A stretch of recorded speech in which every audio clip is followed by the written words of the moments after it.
So I just got back today from 220 miles of the North Country Trail in the Upper Peninsula, Michigan, along Lake Superior, and down to the Mackinac Straits. And yeah, the honeymoon's over. I tried this pack and I'm still in love. Stand by and I'll kind of go through what I've discovered about it and what I still like about it, even better than when I purchased it.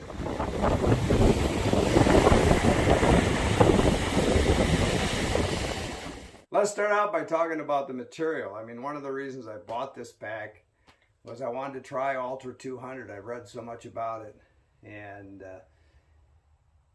I just couldn't find a pack that turned me on that was made out of it until I ran across this. And it's very pliable feeling. It's like a canvas DCF feel to it. It feels really rugged. 220 miles on a trail through northern Michigan is not going to tell me if this stuff's going to hold up, but if it's everything it's billed to be, this is going to be a great pack. I climbed under a lot of deadfall and I scraped it against some things, but again, till I use it in the desert all winter, that'll tell the tale. But I really like this pack so far, and I know they say it's not waterproof. I started this trail out in a thunderstorm. Of course, I had my patrol poncho on, which covers my pack.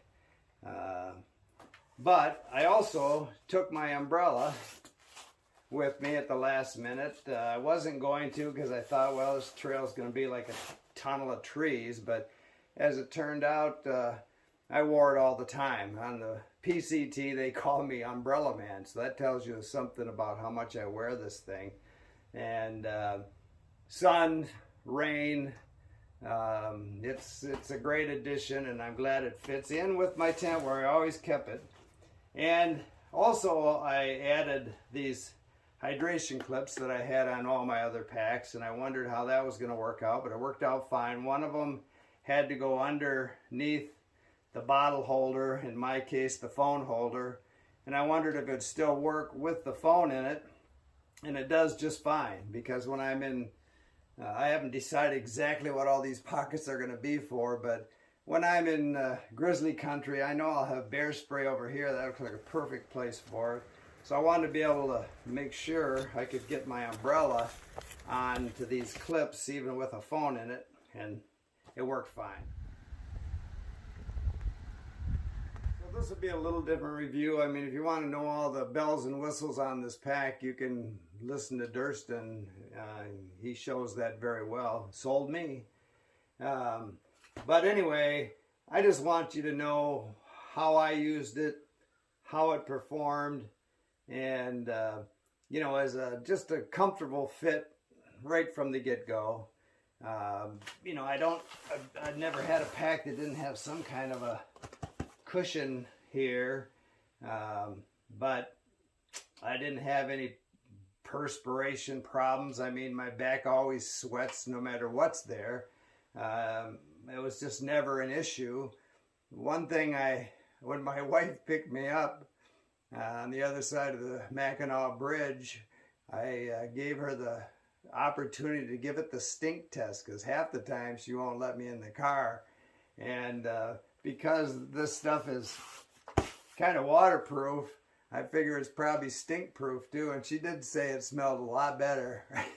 And she made me put it in the trunk, but she let me in the car. So there's something to be said for that. I wanted a smaller pack, but I didn't want to give up that internal frame, and that frame gives this thing a form.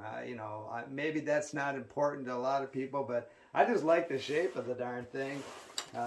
It's narrow, gets, a lot of, like I said, I'm climbing under deadfall. I have to, go through a lot of narrow little places, and the smaller the pack, the easier that is. Yet it still gave me all the room I needed for all my gear. And if you hang in there long enough, at the end of this video, I'll lay everything out that I put in this pack and how I put it in. And right now, that was 8 days worth of food. Right now it's another tent I have just to show you, you know, what it's like when it's filled with 8 days of food. For me, 8 days of food is 8 pounds of food. And on this trip, really, I thought I was going to hit a town stop and get 2 meals, but as it turned out, there was only one, but I still made it through with my food. And I'll show it later as, you know, you're using your consumables, how much smaller this packs down, and it just is really a nice looking pack. So before I left on this trip, I told you some of the modifications I've done to this pack, and one of them was the stretch lines here, and not because this pocket needs it, but because I needed the attachment points. One, of course, was my water bottles here. That's just extra insurance for me. I'll show you how I put my pack on, and I have had water bottles fall out because the pack's upside down when I'm putting it on. And so these are just insurance. You would think if a water bottle fell out at 2 pounds, you would notice it or hear it. But I've had them actually fall out of this front pocket here, and I never felt it or heard it. And so when I'm carrying 3 liters of water, now I'm using this dirty water bag with a bee-free, I think that's called, filter. And so when that's full, I'll just, you know, put that liter of water in this front pocket here. Of course, it's full, but I fit it in there, and then I have either this over the top of it, just as a little added insurance to hang in there. Because when it's gone and you haven't noticed it, you won't notice it till you need it. The other thing is I brought it all the way over to this side so that in the morning when I put my tent in here, even though Durston has some line locks and line here, this stretchy line just pops over. So I use them both, but that just makes it a lot easier. I've told you about the hydration clips. Everything that I wanted to do to this pack works just fine.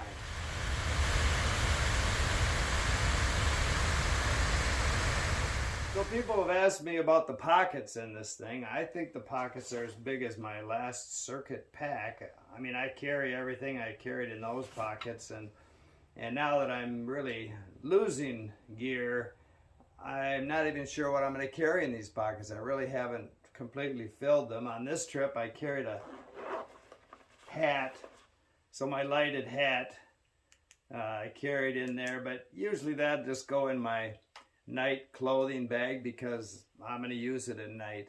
I don't use it to walk in the dark in the morning. I've got a Nikkor something brilliant light that will light up the whole forest when I'm walking. But the other thing I wanted to say, these zippers are like primo. I mean, they just open so easy.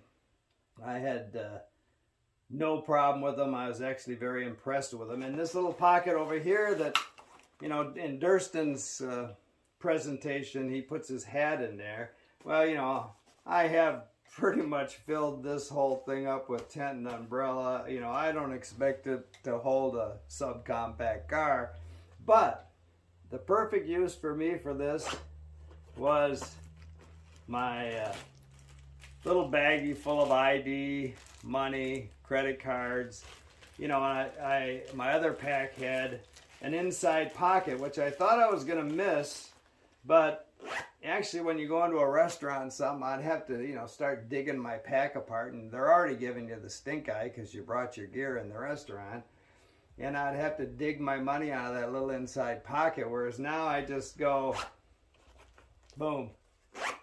I like that.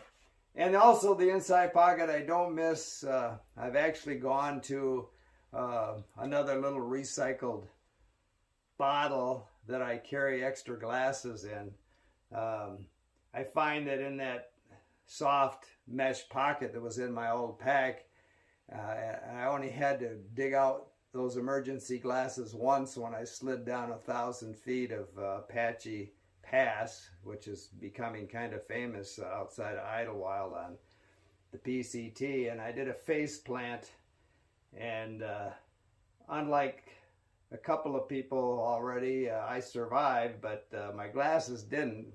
And when I pulled out my emergency glasses, the lens was out of them. So in this little hard pack, that doesn't happen.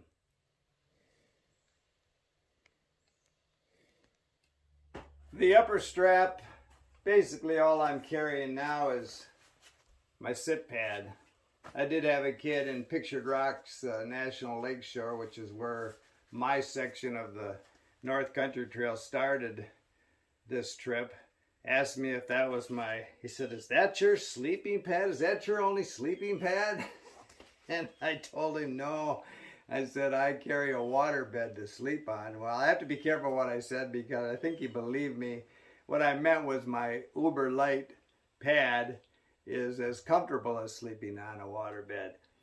But anyway, this comes in very handy. I mean, it comes off every time I sit down. I mentioned before that, you know, I don't need a water bottle holder that I can reach back and grab a water bottle out of, because I just plain never do that. You know, I walk long days. You know, I did 27-mile average days on this trip, and I'll stop every hour for 5 minutes, and I'll sit down on my sit pad, lean against my pack.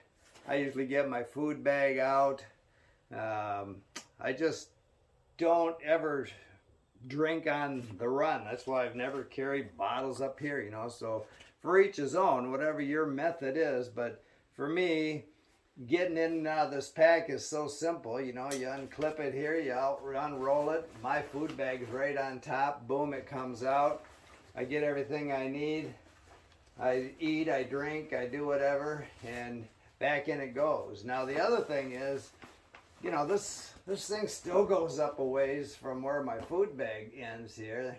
And so on the PCT, you know, I did a 10-day food carry from Walker Pass to Mammoth. And now everybody thought I was nuts because they get a food drop at Kennedy, then they go into Lone Pine or Bishop. To me, that's a lot of effort going over that pass and hitchhiking to town. You know, the social part of it I get, but I'm not out there for that personally. So I just carried all my food, and you have to have a beer canister, and I fit a 450 into my circuit, and I'm sure a 450 is going to fit into this thing. Might have to go vertical, but I don't know. I'm going to, you know, I sold it on eBay. I only need a beer canister in the Sierras and the Olympics at this point in time, and so I just sold them. I actually had a couple of them. Anyway,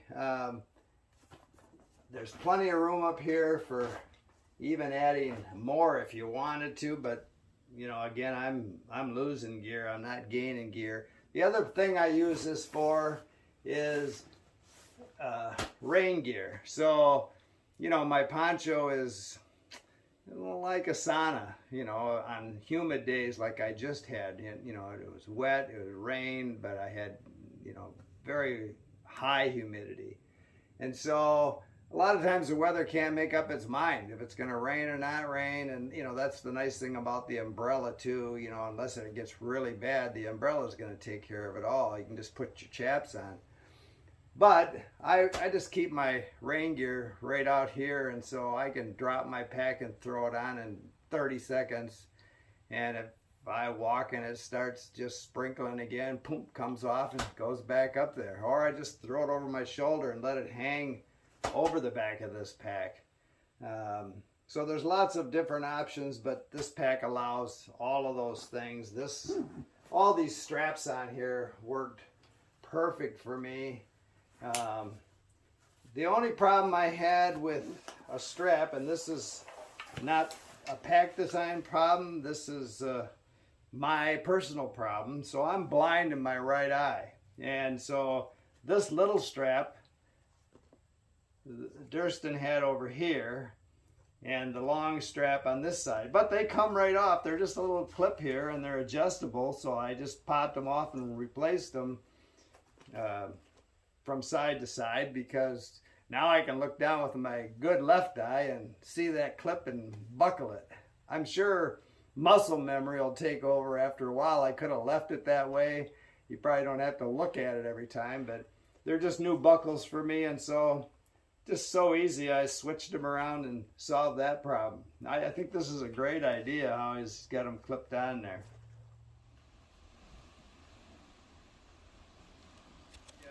Hip belt, very comfortable. No complaints with those.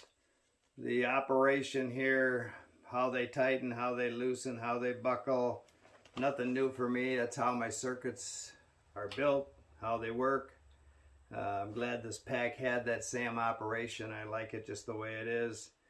You know, a small hip belt would probably be a game changer for me. I just want, you know, I want a small pack, but I don't want to give up any comfort issues. You know, I want to get as light packing as I can so I can do it for a few more years anyway, but I don't want to give up my creature comforts. And when I spread my gear out and show you what I have, you'll know I'm not an ultralight backpacker. It's just that I come from the age of canvas and canned goods, and all this new tech stuff just allows you to be more comfortable and a whole lot lighter. When I mentioned the zippers too, I think, you know, part of the reason this is such a nice tight pack that, you know, zippers in other packs are probably good zippers too, but the material gives and they don't open quite as slick, whereas this, like I say, this is kind of a, when I say tight, I mean just everything feels so solid with it. And when you pull that zipper, boy, it just opens right up one-handed. I mean, one-handed zippers. How can you beat that?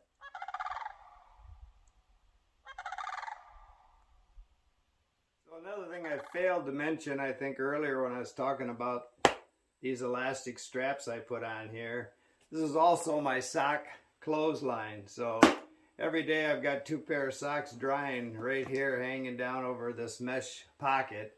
And you know, that just keeps your, and I don't have any blister problems, haven't for years had any blister problems. My feet are like moccasin leather, but you know, dirty socks can create that. It's like sandpaper. You know, your boots, your water, matting, dirt, sand, mud in your socks just gets embedded, and you know, as your socks dry, then they become hard, and it's just hard on your feet. So every day I rinse out a pair of socks, carry 2 pair, always drying one and wearing one.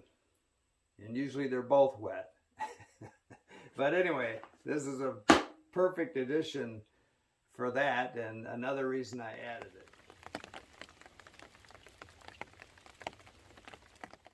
Anyway, before I go on to show you what I put in this pack, let me just say I'm really happy with it.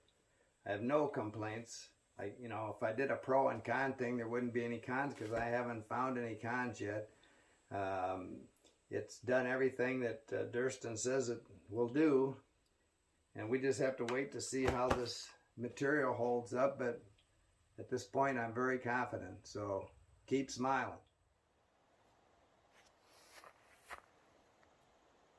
So excuse the poor quality in videography. My name's Mallory, but it's not Cecil B. DeMallory, so I'm just trying to do a pack review here, and I want to show you what fits into this pack and what I fit into this pack. So, sleeping bag, 26-ounce Z-Packs, warmest thing they make. I think it's maybe a 5 degree, I can't even remember, but I'm a cold sleeper, so I put that in a compression waterproof Sea to Summit, I think, bag. To me, that gives me more room in my pack. And from there I try and, a lot of people want less bags, not more bags, but I actually like to break my stuff up into more bags, and I can really stuff it a lot easier. This is just a DCF bag with extra clothing in it, basically ballet warm-up pants, a wind shirt, When my socks are dry and new, they'll go in here. And that stuff's down next to that bag. Next, I'll put in this is my inflating bag that I use for my Uber light. I just pack it in that. That goes on top of that. This is my down pillow. So there's a down jacket in there, down booties, a down hoodies. So my sleeping bag, you know, has no draft collar. You sleep on the zipper. No hood. Those are, you know, that's a great idea that, you know, people started getting rid of all that stuff because it was a pain and they never really worked. And so if I get cold, I have everything I need in here, and I can put clothes or lots of other things in this pillow to get me through the night. But usually I don't need that. I don't do a lot of winter camping. And so this pillow is like, again, I say it's like sleeping on a waterbed with my Uber light, and this pillow makes all the difference. And it, like I say, it's all down clothing in there, so it stuffs in any little cranny I can stick it in down here. Usually on top of that, I've got a puffy kangaroo pocket.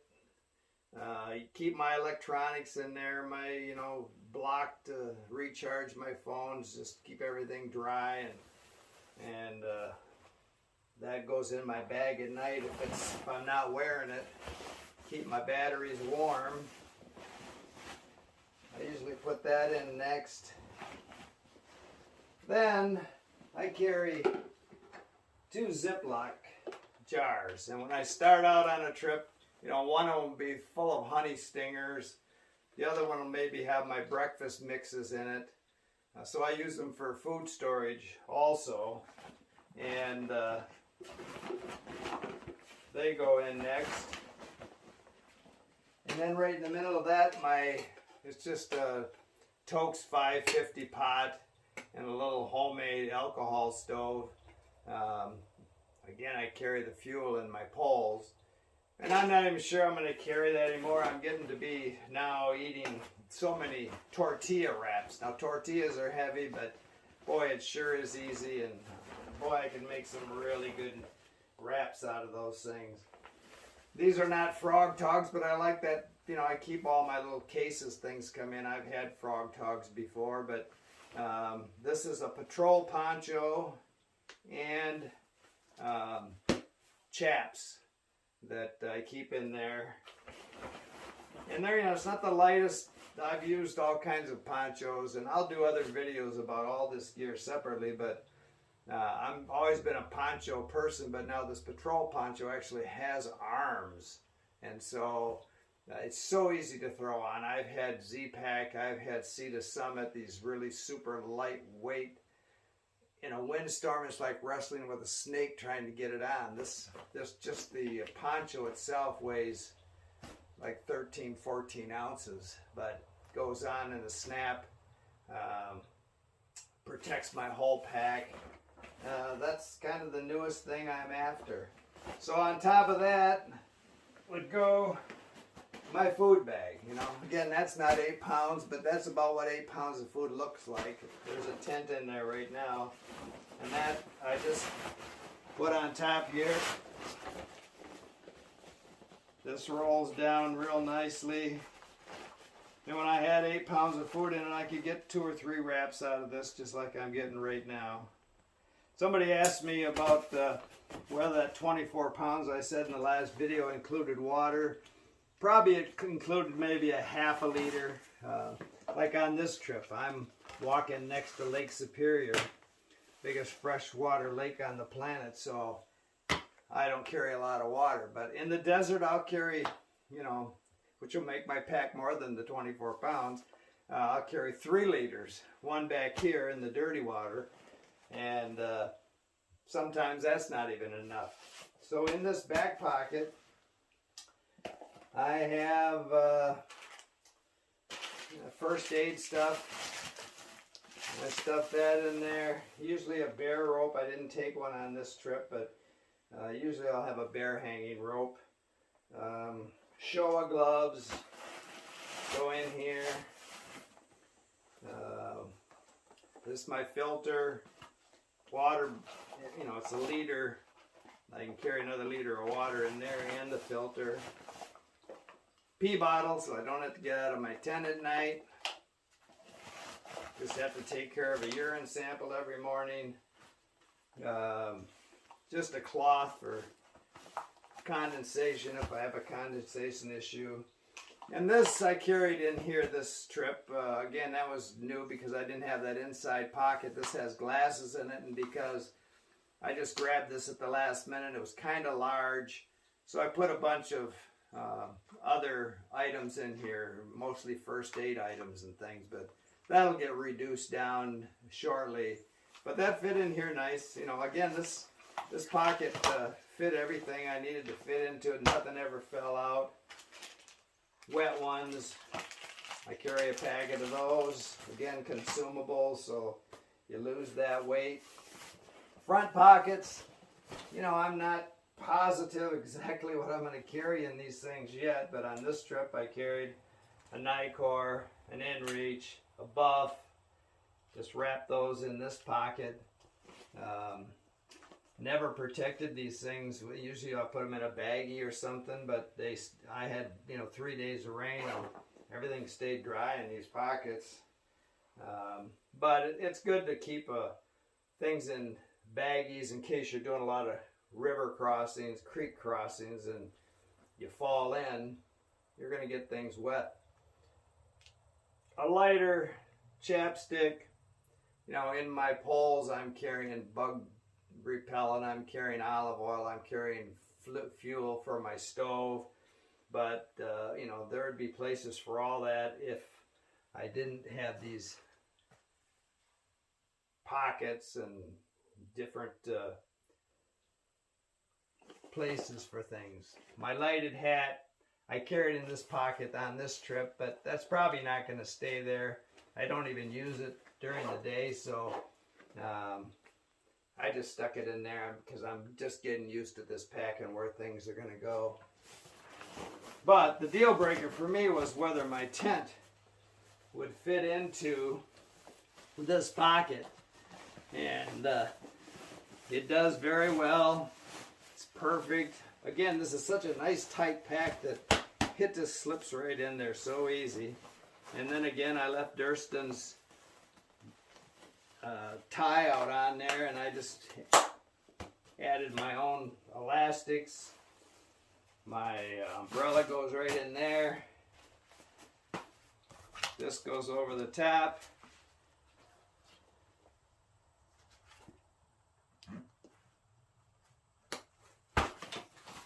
Back on the road again.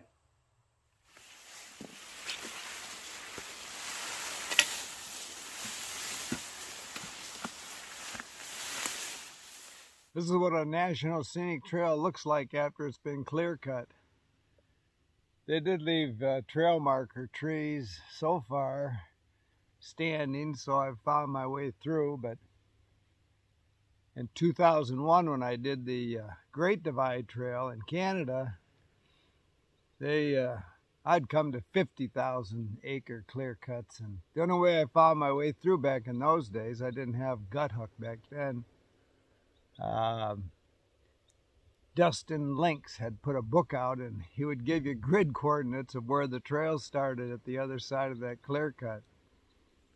And that's kind of how I knew. As soon as I saw this Kakwa 40 pack, I knew where Durston got the name, because that trail ends going northbound at Kakwa Lake, and I think he's from that area up there someplace. Anyway, keep smiling.